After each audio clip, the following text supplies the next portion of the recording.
Yeah, unsa may mo ikasultian na iya nga ang mga Katoliko arang kusugag gyud mo palit og luto.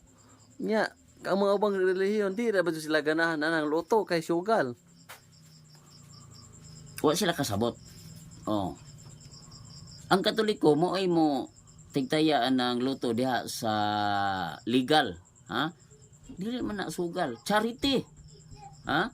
Ang nakapahimulos ana ang tanang Pilipino, labi na ang mga pobre nga naa sa mga provincial hospital, malasakit. O sa ato pa, tungod sa mga Katoliko, naatay kwarta sa malasakit. Ha? Unya ka ng mga laing reliyon, di mo na sila mo apil, dapat di sila mo apil og pangayo sa PCSO. Malas kung masakit. Oh, og masakit, mangayo. Uh, Oh, pero kitang Katoliko, na diha kuhaa ang pundo. So kung unsa kay may tabo sa PCSO kung wa nay Katoliko nga mo taya.